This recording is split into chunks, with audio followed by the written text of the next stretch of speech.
And it was while she was at the ER that the ER doctor said, I don't know if she's bipolar. She's not exhibiting typical bipolar characteristics. How old is she? 14? She's 14. Yeah. And she's been on antipsychotic medication since she was 12. Here's the thing, and I know I've said this to you. I have to keep saying it. I think it's a tick. Right now, at 14 years old, as a hormonal teenage girl, all 14-year-old girls are a bit bipolar. But that's because they're hormonal teenage girls. You have to get past that. This is when we teach our kids without medication or minimal medication to learn coping skills so that later, as an adult, they have those coping. I was never taught coping skills. I use self-harm as a coping skill for a long time. And had I been taught the coping skills that I'm trying to learn and absorb now as an adult, boy, would life have been easier. She doesn't need to be on meds. She can't be diagnosed this early. She's just a hormonal teenage girl. She was diagnosed via a telemed visit. Oh my God. By a doctor 3 hours away from her.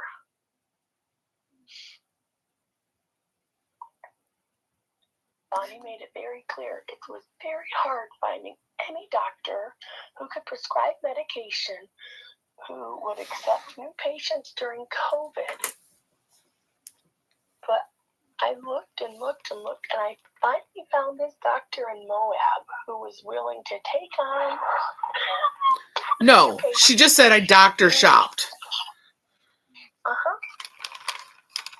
I stuck with the one that would actually give her meds. Does she want an ill child? Does that make her feel useful? I think so. Well, she's doing the exact same thing to her kids that she did to Paul.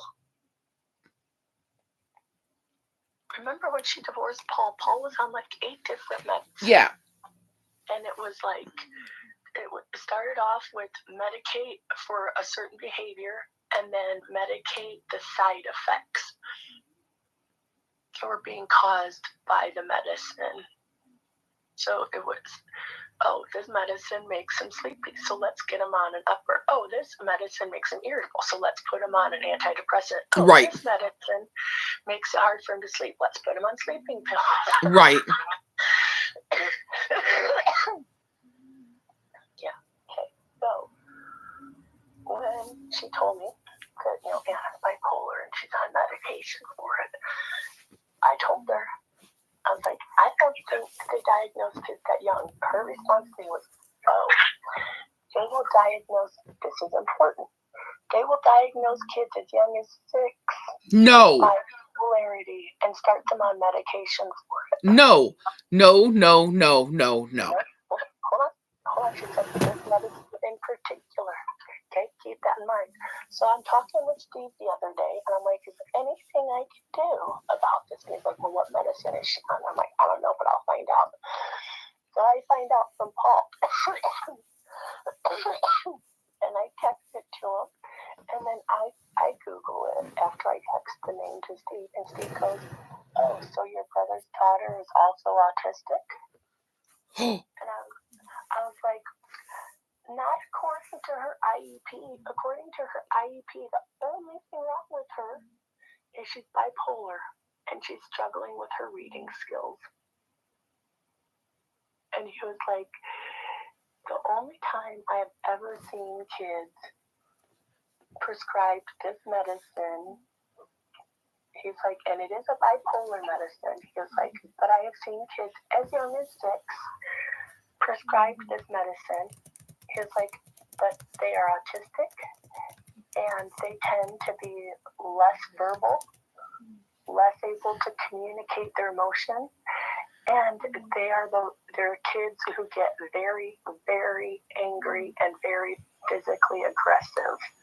Oh, that sounds familiar. Yeah, and I was like, oh, interesting. So they'll give this medicine to kids at Daniel 6 who are autistic, and he's like, yeah. Huh. So either Anna knows and she's lying to the family, Anna knows but is trying not to know, or Anna's just stupid. You mean Bonnie? Or I'm sorry, Bonnie, yes.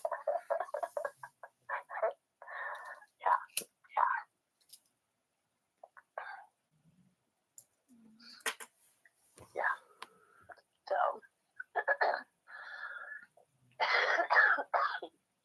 Anna is currently on, well, was currently on, but our doc said, wean her off of everything and start her at a baseline. That sounds like a good idea to me.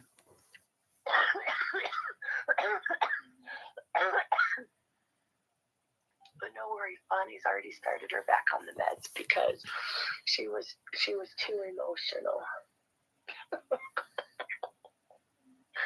And she couldn't deal with it. Wait. Taking her off her meds made her too emotional and Bonnie couldn't deal with it? Yeah.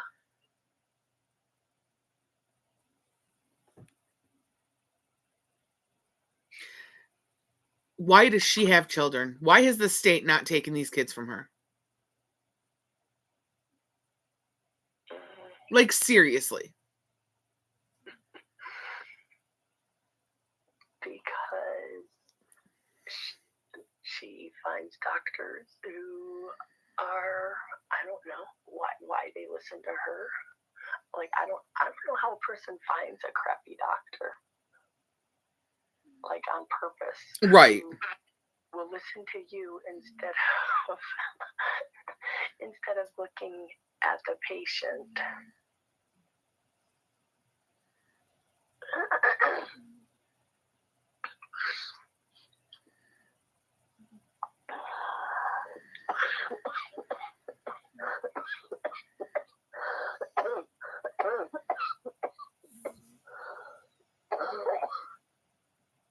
I feel so bad for you.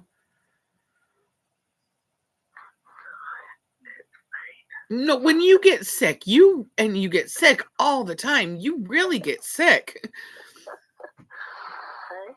I mean, Nan and I got pretty sick right after Christmas. Lasted a couple of weeks. We went and saw the doctor, and she said it's going around. She didn't say what it was, but it's going around, and it's just you just have to let it go its course. But yeah, you always get so sick, and it makes me sad. So let's talk this evening. Remember, I went late to the viewing. 1, I wasn't feeling good. 2, I decided I didn't want to, like, whatever I have, if I'm contagious, I don't want to expose my whole family to it. Right. Okay? And I know that during the viewing, everyone would be like coming up to me and hugging me and stuff. So I went late on purpose, and I walk in and I see that Bonnie is going from group to group in the family and the friends, smiling very happily, dragging her kids with her and introducing the kids to various people and introducing herself to various people. Like she's his wife. Yeah. Okay. So now she said, yeah, the kids couldn't be around dead bodies. It's devastating. Anna has trauma. And why the hell did you stay in the room with a dead body with your kids? Right. Why didn't you take them into the chapel to sit and wait where there wasn't a dead body exposed?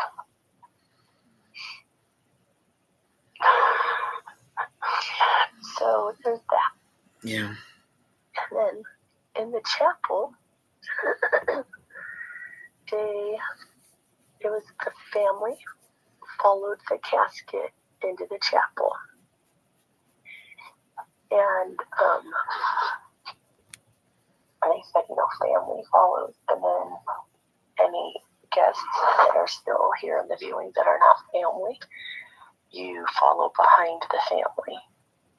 And the family pews are the first several rows. So those who are not family, please allow the first 4 rows for a family. Fair enough, easy enough. Right. Very straightforward. So everyone's like, Marin, join us. And I'm like, I'm going to hang out near the back of the family line, but I'm going to sit at the back of the chapel because I'm coughing so much. If I get to coughing, I want to be close to the door so I can make a super fast beeline. So I'm as least disruptive. So I'm as disruptive as possible. So I'm as least disruptive to the services as possible. Because I also know Megan was recording the services so that Hunter could watch it. Oh, that's so nice. Yeah. And so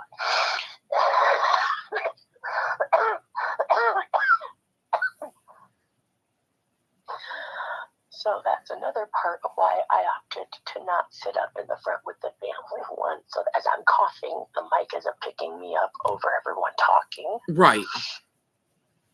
And then 2, so I'm close enough to the doors that I can just beeline it out of there. So I sit in the back row of the pews, and I said very clearly, I'll be sitting in the back so that I can make a beeline out if I get coughing so much. Everyone knew that. They heard Right. it. So Bonnie says in this thing, I was waiting for you to sit in the back of the chapel. Paul's a family member. Right. He's not going to sit in the back of the chapel. And then Bonnie says that she was constantly reminding Benjamin to keep his fidgets quiet. The order that everyone was sitting in Paul's family was Bonnie, Anna, Paul, Ben.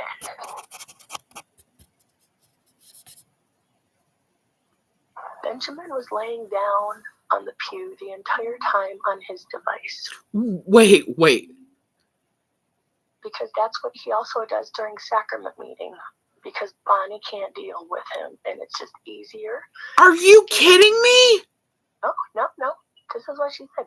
It's easier, rather than fight him to get him off of his device, to just let him be on it so long as he helps to set up chairs for sacrament meeting or to help distribute hymnals for sacrament meeting. If he does those things, he can be on his device, since it helps to keep him quiet and still. How old is he now? 12. No. That is absolutely not okay.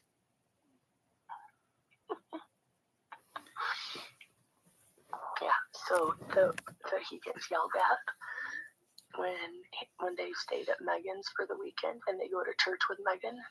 Megan tells him, we don't stay on our devices playing games during sacrament meeting. It's an hour. You can be off your device for an hour.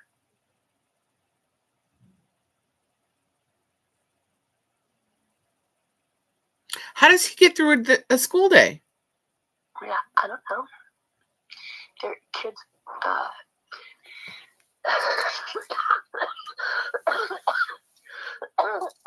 so keep in mind that at school, kids are given computers to use. Like, kids now have laptops, like a textbook. Wow. That they take home. Oh, yeah. So, it's limited to some of the stuff that you can access. but there's also go-arounds for stuff that you can access. There's always a go-around when it comes to technology. Yeah. So And kids always figure it out. Yeah, so if you're smart enough, you can figure, or, determined enough, you can... It takes one kid one time to figure it out, and he tells one person, they all know. They all know. Yeah. So, and then when you ask Ben, like, so Ben, when you think about, like, what do you want to be when you grow up? What comes to mind? I'm going to be a YouTuber. Oh, jeez. Oh, okay. Oh, crap. Memes. I have to let you go. I have to get ready for my appointment. I didn't know I was going to be on the phone this long. I have an appointment in 37 minutes. And I'm not dressed. Let me let you go. Can I call you later? Yeah. All right. I love you. Take it easy. All right. Bye. Bye.